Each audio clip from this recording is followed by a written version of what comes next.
Hey guys, Andrew from Calvert Sports Cards here. Have a different type of video today. As you've seen, you've clicked on the title of this video. I have an Amazon unboxing of the Casematix card case that I wanted to unbox and show on camera. So I figured I would rip it open for you guys.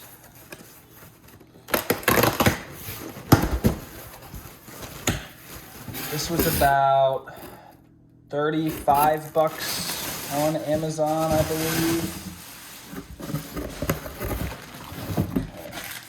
Okay. So here's what the packaging looks like. All right, so here's what it looks like when you get it from Amazon.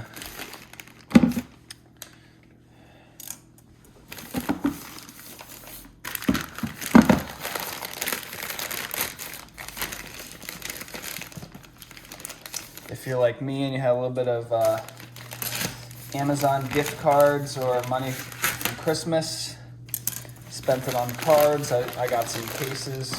Oh, that's cool. So it comes with a little padlock in case you leave it somewhere. I went with the orange option. I thought most of the cases that I've seen at different shows are black. So I went with the orange choice.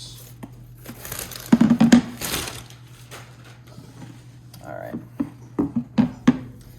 move some of these cards. I brought some cards down to test how much space it has. Let's see, it says important. To maintain waterproof and airtight, sealed knob must be fully tightened. Okay, so I guess you can tighten that to make it waterproof. That's pretty neat. Oop, and the sticker came right off.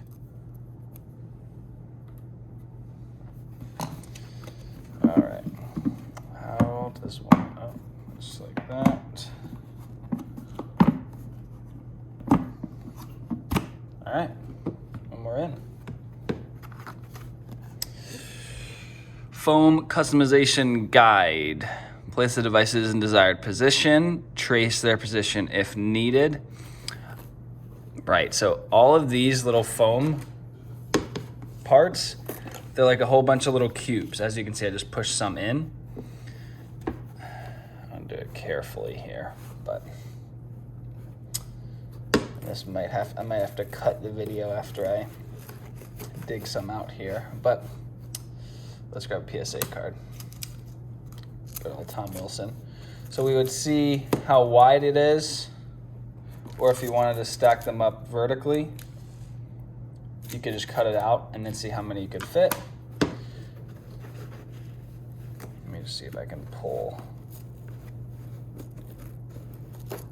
Yeah, so it's just like little foam inserts, pull out enough and get them to fit. I'm actually gonna cut the video here, get some cards in, and then I'll come back to you. All right, I'm back. So I dug out the little squares, and to be honest with you, it took a lot longer than I thought it was gonna be. They give you these directions right here, and this picture case is way bigger than the one that I have. This is the small, cheap one, comparatively. Yeah, it definitely took longer than I thought to pluck these out. Not because it was difficult or hard to pull them out, but because once you get them out, they don't really go back in. On the pictures online, it kind of looks like you can mix and match and interchange and put the parts back in. So I tried to keep some of them as big as I could for in case I do want to reuse them in some way. But yeah, it's not like you take it back out, you slide it back in. It's once they're out, they're out. I mean, these are pretty connected. You have to really like break it apart. So it's one big block inside the case that you're pulling these individual, pieces out of. So once you rip it, it's loose. It's not just gonna plug back in and it'll just rest there. Now, I was a little disappointed with the size of the case, height-wise. Originally, I dug it out like this. The problem is this is a little too tall. When I try to close it,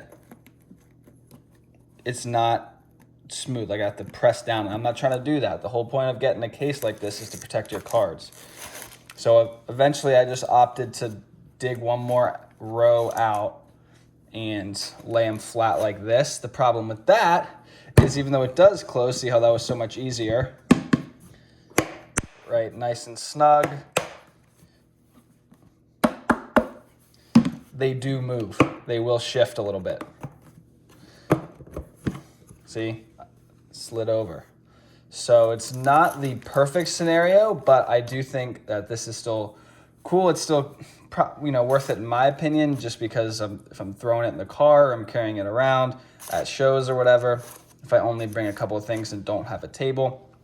I did opt to go for a graded dig out thing and then a raw portion. I'm not sure if this is how I'm gonna keep this setup or if I'm gonna dig more out and lay them flat. For now, let's see, how many did I just pull out?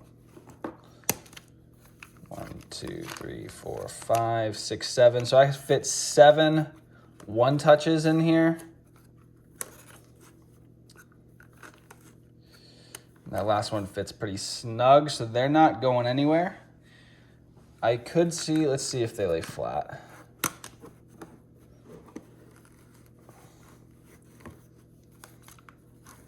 Yeah, so it'll lay flat, but it's gonna be hard to get that out. So if you wanna lay them flat, just do it for the video here. 3, 4, 5. So it's 6 one-touches high. Okay, so I had it 7 stacked vertically.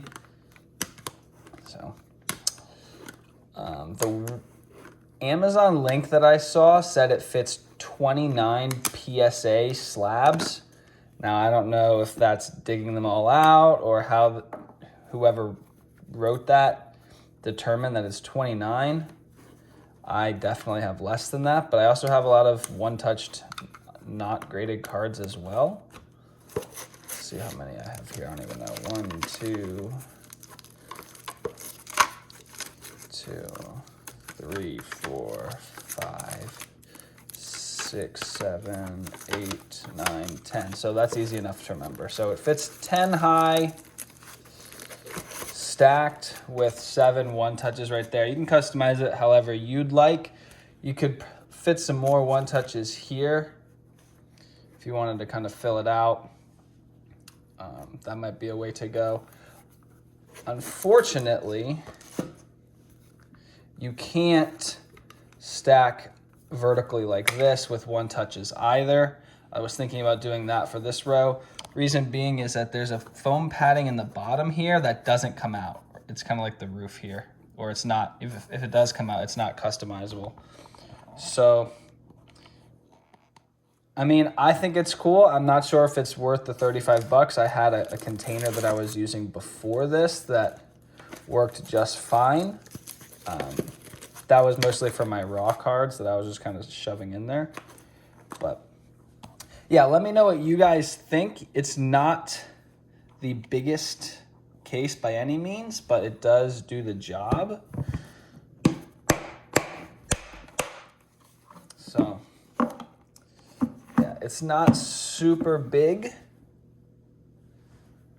Here's a slab, and no, it's not that much bigger. So height-wise, 2 slabs or so.